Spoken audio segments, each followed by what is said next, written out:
Bonjour chers auditeurs et auditrices, bienvenue à l'émission Canissa, un rendez-vous ouvert vers un monde meilleur dans notre agora culturelle. Je me nomme Kinya Cardinal, votre animatrice. Je suis très heureuse de vous retrouver à ce rendez-vous et je ne serai pas seule car nous avons un invité de marque et nous converserons autour du sujet de l'expérience culturelle des Afro-descendants. Notre invité aujourd'hui, c'est le docteur et professeur Amadouba. Bonjour, monsieur Amadouba, comment allez-vous? Bonjour Kimia, comment ça va? Je vais très bien, merci. Excellent. Et je vous remercie d'avoir répondu à notre invitation. C'est un plaisir pour moi de partager avec vous. Merci. Ainsi, avant de plonger dans le vif du sujet du jour, pouvez-vous avoir l'amabilité de vous présenter à nos chers auditeurs et auditrices? Oui, donc vous l'avez bien dit, je suis Amadouba, historien, chercheur, écrivain, qui vit au Canada depuis maintenant plus de 10 ans. Présentement dans le nord-est de l'Ontario. J'enseigne à l'Université Sudbury et à Nipissing University à North Bay. Donc, je suis originaire de l'Afrique de l'Ouest du Sénégal, puis j'ai un parcours au Sénégal, en Europe également, où j'ai fait mes études en France, et puis au Canada. Donc, je suis auteur de 4 livres, et notamment les 2 derniers. Celui qui parle de l'Afrique des grands empires, mais aussi l'histoire oubliée de la contribution de l'esclave et soldats noirs à l'édification du Canada.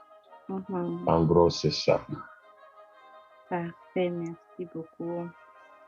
Donc, avec tout ce que vous venez justement de nous présenter durant votre présentation, vous êtes professeur d'histoire à l'Université Nipissing et vous êtes aussi chargé de cours à l'Université Laurentienne, n'est-ce pas?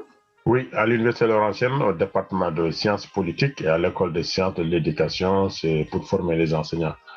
En fait, j'ai une formation d'historien avec mon doctorat en histoire, mais j'ai également une formation en sciences politiques. C'est une maîtrise en sciences politiques.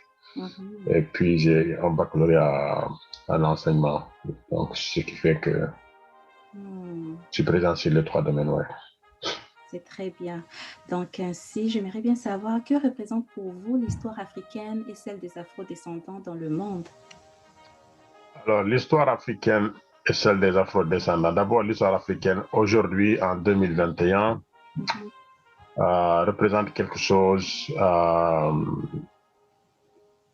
la fois que les gens ignorent un peu. Il y a beaucoup d'ignorance sur l'histoire de l'Afrique, puisque c'est une histoire qui est présentée finalement par l'autre pendant très longtemps. Écrite par les Arabo-musulmans durant l'expansion musulmane, les Portugais, les Espagnols, les Français, les Hollandais, les Anglais. Une histoire présentée aussi sous le joug de la colonisation. Donc, forcément, en contexte de colonisation, le colonisé donc n'a pas une marge de manœuvre. Et aujourd'hui, 60 ans, en tout cas pour beaucoup de pays africains d'indépendance, les programmes, les livres, beaucoup de choses n'ont pas encore changé, ce qui fait qu'également, dans le reste du monde, ce n'est pas une histoire très connue. Donc, il y a beaucoup de choses méconnues, de non-dits, de préjugés, de stéréotypes sur l'histoire de l'Afrique. La preuve, ici, vous vivez au Canada, si vous prenez juste votre micro, vous promenez à Ottawa ou à Toronto ou Montréal, vous demandez aux gens de vous raconter 10 choses sur l'histoire de l'Afrique, je pense que vous allez voir beaucoup de réponses et vous allez avoir beaucoup de similitudes, en tout cas avec des connotations soit un peu stéréotypées ou en tout cas. Donc, c'est pas très connu pour dire. L'histoire des Afro-descendants aussi, c'est juste un prolongement de l'histoire de l'Afrique, finalement. C'est une histoire également très douloureuse et puis qui a du mal à être acceptée non seulement par ceux qui l'ont vécu, mais aussi par les dominants. Donc, c'est une histoire qui est un peu chargée, un peu lourde, et qui a entraîné un certain complexe, une certaine perte identitaire également. Mais de plus en plus, il y a une prise énorme de conscience dans la diaspora et puis beaucoup de connexions commencent à se faire entre l'Afrique et sa diaspora. Je pense que il y a beaucoup de choses qui bougent. Mais en gros, il y a un travail énorme à faire pour que l'histoire de l'Afrique soit connue d'abord à l'intérieur du continent, la vraie histoire, hein, qui sait que c'est vraiment réellement passé, mais aussi en dehors de l'Afrique. Donc, c'est une histoire. Pourtant, elle est très longue, l'histoire de l'Afrique. L'Afrique est le berceau de l'humanité. Hein. L'Afrique a connu de belles choses durant l'Antiquité, le Moyen-Âge, etc., etc. Donc, aujourd'hui, c'est simplement cette Afrique dominée depuis les 5 derniers siècles, dont l'histoire on peut enseigner, et pas encore aussi ce qui était même assez glorieux dans ces périodes-là, donc n'est pas connu. Donc, quand on raconte l'histoire de l'Afrique ailleurs, c'est simplement l'esclavage, etc., des choses comme ça. Absolument, absolument. C'est la raison pour laquelle aussi je comprends bien que vous vous êtes donné comme mission d'écrire 2 ouvrages qui, disons, étalent un peu l'histoire des grands empires de l'Afrique, même si l'autre ouvrage parle de l'histoire oubliée de la contribution des esclaves, mais c'est aussi en quelque sorte parler de l'histoire justement de ces Africains, ces descendants africains-là. Oui, absolument. En fait, donc moi, comme vous le remarquez, je travaille beaucoup à la fois sur l'Afrique, mais aussi sur sa diaspora. En même temps que je fais des recherches pour mieux connaître l'histoire de l'Afrique, je fais également des recherches pour connaître c'est quoi la vie des afro-descendants, que ce soit au Canada ou ailleurs. Donc c'est important. Et puis, pendant cette longue période, par exemple, du Moyen-Âge, par exemple, quand on parle du Moyen-Âge, très souvent, on essaie de calquer le Moyen-Âge africain sur le Moyen-Âge européen. Et ça, c'est une erreur, puisque les 2 Moyen-Âges ne sont pas les mêmes. Le Moyen-Âge européen, ce n'est pas une période glorieuse. Il y a beaucoup de guerres, il y a beaucoup de problèmes économiques, il y a beaucoup de défis. Le Moyen-Âge africain, il est glorieux. Hein? En tout cas, jusqu'à la période du 15e, 16e siècle, c'est un Moyen-Âge où l'Afrique est économiquement prospère, où il y a eu des grands empires, dont j'explique dans le livre, où il y avait une très bonne cohésion sociale. Hein? Les populations vivaient dans de vastes ensembles et puis sans problème ethnique que l'on voit aujourd'hui. Et où aussi on peut retrouver des grands aires culturels, des peuples apparentés à certaines... Sur par exemple 10-15 pays qui ont appartenu à un même espace géographique pendant longtemps. Donc, forcément, puisque la notion du Moyen-Âge nous est venue donc de l'Europe, quand on parle du Moyen-Âge, surtout de l'Afrique, on pense que c'est le même Moyen-Âge alors que ça n'a rien à voir. Le Moyen-Âge africain, il est pratiquement l'inverse du Moyen-Âge européen. Hein. Le Moyen-Âge européen est très difficile. On sait la chevalerie, les problèmes de guerre, etc., etc. Donc, voilà, c'est simplement dire que comparaison n'est pas raison pour ce qui est de l'Afrique et des autres. Mais effectivement, c'est pendant ces moments de prospérité, de stabilité que l'Afrique aussi ne s'est pas préparée, en tout cas militairement, pour se protéger, pour faire face aux envahisseurs. Et c'est à cause de cette négligence-là, notamment sur l'aspect militaire, que l'Afrique a décliné pratiquement, et puis jusqu'à aujourd'hui, c'est un continent qui est à la traîne, quoi. Absolument. C'est vraiment intéressant de situer, par exemple, l'Afrique sur la ligne du temps d'histoire, parce que moi, personnellement, j'ai eu à étudier l'histoire au niveau secondaire ici au Canada. Donc, ma perception par rapport à la ligne du temps de l'histoire ne se situe pas forcément par rapport à la ligne du temps africain, dans le sens où je n'ai pas eu à envisager un temps du Moyen-Âge africain, malgré que je sais que l'histoire africaine est très riche en faits et puis en vécu des personnes. Mais c'est intéressant le fait que vous abordiez l'histoire africaine dans le temps du Moyen-Âge. Et je suis vraiment curieuse de voir justement comment est-ce que vous avez pu détailler les faits historiques durant cette période africaine là, du Moyen-Âge. Oui, c'est ça que je retrace donc dans le livre. Et moi, comme je suis parti des sources, quoi. Parce que pour étudier l'histoire de l'Afrique sur, par exemple, une période de 1000 ans, hein, entre le 7e et le 17e siècle, il faut d'abord avoir des sources crédibles quand même. Et les sources sont disponibles. On sait que pendant cette période, d'abord, il faut commencer avec les sources arabo-musulmanes, les géographes arabes, hein, tels que El-Bekri, Al-Idrissi, Ibn Battuta, Ibn Khaldoun, qui ont tous écrit sur l'Afrique, qui ont produit sur l'Afrique, dont les écrits ont été traduits soit en français, en anglais, dans d'autres langues qui sont disponibles. Hein. On sait également que des Africains ont écrit, des Africains islamisés, hein, avant l'arrivée des Européens, même en Afrique, en tout cas avant les comptoirs et tout ça. Hein. On a même dans des langues africaines l'utilisation de caractères arabes, l'alphabet arabe pour écrire dans les langues africaines. Le peuple Hausa ont écrit, le Peul ont écrit, les Mandingues ont écrit. Donc, c'est des choses qui se retrouvaient dans les bibliothèques de Tombouctou et dans un certain nombre de bibliothèques en Afrique de l'Ouest. En plus de cela, on sait que l'Afrique est un continent qui avait l'écriture pendant l'Antiquité, qui a écrit, mais qui a perdu l'écriture avec les dominations. Quand l'Égypte a éclaté, quand les grandes civilisations antiques ont éclaté, les migrations. Vous voyez, quand un peuple n'est pas stable, quand un peuple migre, l'écriture disparaît. Donc, c'est à ce moment que l'Afrique a perdu l'écriture et puis qu'elle a gardé la civilisation orale. Hein. Les Africains, en tout cas certains peuples africains, l'oralité représente beaucoup. Et ça, l'Afrique n'est pas spécifique à ça, même l'Europe. Hein. On sait que les livres, l'Odyssée, l'Iliade, les Grecs, c'était d'abord de l'oral avant que ça soit écrit.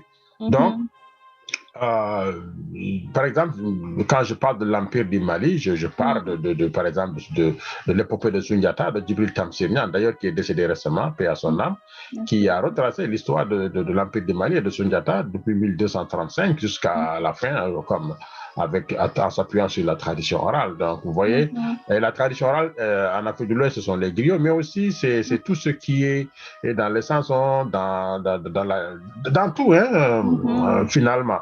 Également, on a d'autres sources, comme j'ai dit, à partir du XVe siècle, les Portugais vont arriver, ils vont créer des comptoirs, les Espagnols, les Hollandais, les Français, tous ces gens-là ont laissé des écrits. Aujourd'hui, on a encore l'archéologie qui permet d'apporter quelque chose de nouveau. Par exemple, avec l'archéologie, on sait que la capitale du Ghana, l'Empire du Ghana, c'est une ville qui s'appelle Kumbi-Salé, ça se situe dans le sud de la Mauritanie. On sait que la capitale du Grand Zimbabwe, c'est le Zimbabwe, donc il va devenir plus tard le Monomotapa. Donc l'archéologie a apporté un certain nombre d'éléments pour maîtriser encore mieux cette histoire-là. À travers ces sources, quand on les décortique, on voit qu'il y avait quelque chose de glorieux, quelque chose de prospère, quelque chose de grandiose à cette période trouble de l'histoire de l'humanité en Afrique où c'était vraiment quelque chose de différent. Et donc, c'est ça que moi, j'ai voulu retracer, ressortir dans mon livre pour aussi me démarquer un peu de cette vision approfondie, cette vision qui veut faire de l'Afrique une terre qui était sauvage, où il n'y avait rien, il a fallu que l'autre arrive pour civiliser l'Afrique, hein, que l'arabo-musulman arrive ou bien que l'Européen arrive pour que l'Afrique. Alors que c'est justement le contraire. C'est eux qui ont fait décliner l'Afrique.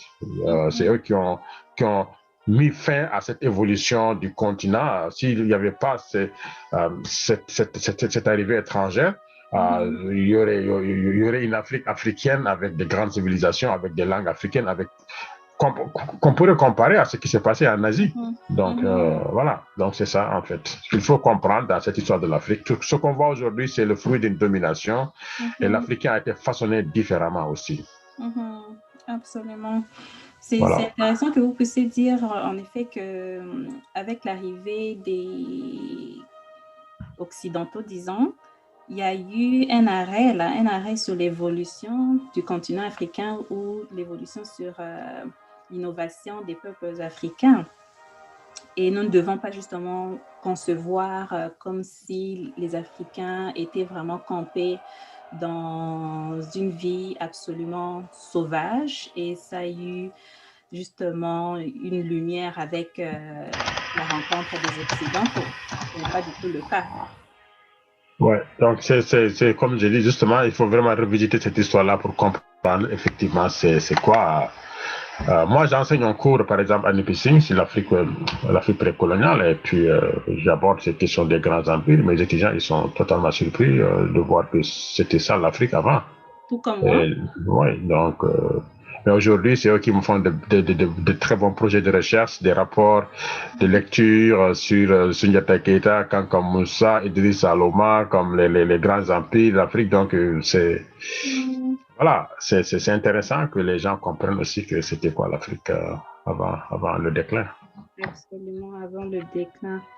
Donc, votre mission, comme vous dites, vous voulez aussi changer cette vision, disons, déformée de l'histoire africaine. C'est une très bonne chose. Je vous en félicite en tout cas. Et puis, dans ce sens-là, j'aimerais vraiment savoir, ou nous aimerions savoir, quels sont vos souhaits de promotion de l'histoire africaine et des afro-descendants à travers le monde?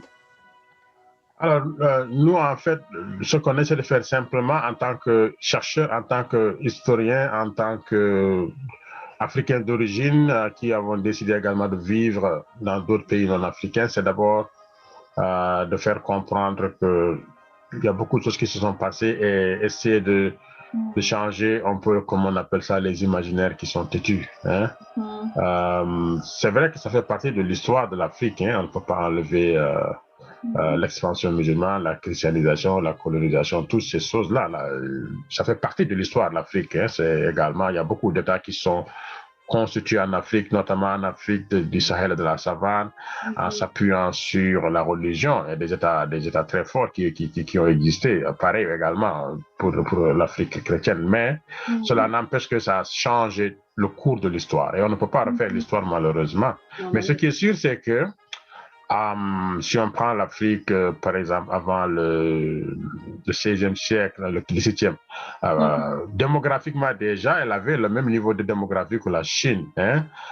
Et cette interruption démographique va avoir des répercussions à la fois économiques, à la fois culturelles, mais aussi à la fois sur la cohésion sociale. Hein? Tous ces problèmes ethniques, hein? Tous ces guerres sont liés, en fait, avec l'introduction des armes par les Européens dans le but de se procurer des esclaves, et puis les gens vont commencer à se dresser les uns contre les autres. Alors, dans le livre, c'est clairement expliqué, notamment à la préface, hein, le professeur Ndiaye qui a fait la préface de mon livre, il le dit très bien. Islamisation et christianisation coloniale coupèrent l'Afrique de son histoire et remodelèrent la raison de vivre des Africains, trop incompatible avec le projet colonial. Le frère n'est plus le frère parce que ne partageant ne partageant plus la même croyance. Le passé transformé en barbarisme honteux a gommé les valeurs des villes coutumes à combattre. Le décor est donc planté. C'est ça un peu qu'il faut savoir et que aujourd'hui c'est simplement, il faut comprendre que pour que l'Afrique s'en sorte, pour que l'Afrique se libère, il faut d'abord une prise de conscience de l'histoire et qu'est-ce qui unit les Africains pour qu'ils puissent vivre ensemble et puis se développer. C'est ça aussi le rôle de mon rôle en tout cas en tant que chercheur, en tant qu'historien pour apporter quelque chose dans la construction, dans la décolonisation également. Absolument. Je suis tout à fait d'accord avec vous quand vous dites que pour que l'Afrique puisse changer aujourd'hui, pour qu'il y ait peut-être aussi la paix définitive et puis durable, ça serait une prise de conscience de l'histoire justement africaine pour ne pas reprendre les erreurs du passé, donc ne pas rester dans ce cercle vicieux-là, par exemple de s'entretuer, mais plutôt voir ce qui a été du positif et puis avoir une certaine dignité et puis essayer de réparer et avancer.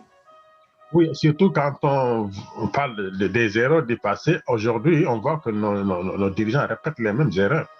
Alors moi, dans mon livre, j'explique clairement qu'une des raisons qui a entraîné la chute des grands empires, le déclin des Africains, c'est le fait qu'il y a eu des puissances étrangères qui sont arrivées, parfois donc qui ont introduit des armes que les Africains n'avaient pas.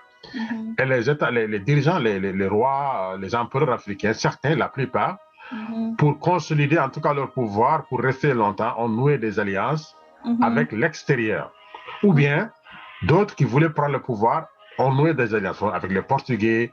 Et une fois qu'ils commencent à acquérir des armes, ils vont essayer de sortir des fédérations, etc., etc. Mais aujourd'hui, quand on voit également beaucoup de chefs d'État africains, qu'est-ce qu'ils font? C'est simplement avoir des alliances avec les anciennes puissances coloniales, les dirigeants avoir des armes, maintenir leur pouvoir par la force. Et tout cela, la conséquence, c'est quoi? C'est que c'est le continent qui va encore subir les conséquences. Hein? Les guerres qui se passent, le manque de démocratie, le non-respect donc de l'état de droit, etc., etc. Tout ça, c'est l'Afrique qui en prend un sacré coup. Donc, ces mêmes erreurs se répètent en s'alliant toujours avec l'étranger pour se maintenir au pouvoir par la force des armes. Ça ne date pas d'aujourd'hui et il faut que les Africains sortent de ça. Absolument, absolument. Sorte vraiment de ce cercle vicieux qui doit justement prendre absolument fin. Nous serons quand même positifs par rapport à ça parce que déjà avec vos ouvrages et puis la façon dans laquelle je vous vois très actif dans les plateformes, soit intellectuelles ou bien sociales, vous êtes vraiment très vocable dans votre conviction, dans votre mission vraiment de faire revisiter ou de revisiter un peu l'histoire africaine et puis de redonner cette dignité-là aux Africains et puis cette prise de conscience que ça puisse être vraiment flagrant et puis intégré et acquis ou d'une manière peut-être de s'approprier vraiment cette prise de conscience de l'histoire pour pouvoir avancer. Absolument, ouais. Donc, nous allons continuer sur cette lignée-là, à continuer à apprendre avec vous et puis cheminer ensemble pour le bien-être de l'Afrique. Nous arrivons à la fin de notre émission, Monsieur Ba. Avez-vous un message à transmettre avant de clore notre conversation? Bon, le message, c'est simplement, moi, je rêve qu'il y ait beaucoup plus de connexion entre la diaspora et l'Afrique d'abord. Parce que pendant très longtemps, cette diaspora est coupée du continent. Et ça, c'est à cause justement de cette mauvaise présentation de l'Afrique pendant des siècles. Hein. Quand je vois des populations d'Haïti, de Martinique, de toute la diaspora, finalement, c'est comme s'il y a une peur de l'Afrique. Voilà. Et cette peur, elle a été cultivée, maintenue, entretenue et perpétuée pendant longtemps. Moi, je rêve de voir une connexion aussi forte entre Haïti, entre la Jamaïque, entre Trinidad et Tobago, le Brésil, la communauté noire des États-Unis, avec l'Afrique, de la même façon que les Canadiens blancs, les Australiens, les Américains, les Irlandais, avec l'Europe. J'aimerais ça, parce que c'est important. Ça peut créer aussi, imagine, toute cette diaspora aujourd'hui, plus de 200 millions de personnes sont connectées avec l'Afrique. Ils vont aller voir le continent, visiter le continent. Mais quand ils vont aller le continent, ils vont aller dans les restaurants, ils vont aller dans les hôtels, ils vont vivre, mais ça crée des emplois, ça maintient des liens déjà. Ok, ça énormément, il y a beaucoup de choses que l'on pourrait développer avec cette reconnexion. Moi, je pense que c'est vrai que un des plus grands crimes de l'esclavage, c'est d'avoir enlevé le patronyme de l'Africain, son nom de famille, et de l'avoir donné le nom de famille du maître, parce que c'est une perte à jamais. Aujourd'hui, si on voit que les Canadiens originaires d'Europe, les Canadiens originaires des États-Unis, ou bien les États-Unis, les Américains originaires d'Europe, ou bien les Australiens originaires d'Europe, peuvent retourner, tisser des liens, c'est parce qu'avec leur patronyme, avec leur histoire, ils savent où ils viennent. Et ça leur donne envie d'aller. Mais les Africains, ils ne savent plus où ils viennent. L'Afrique est vaste. Hein?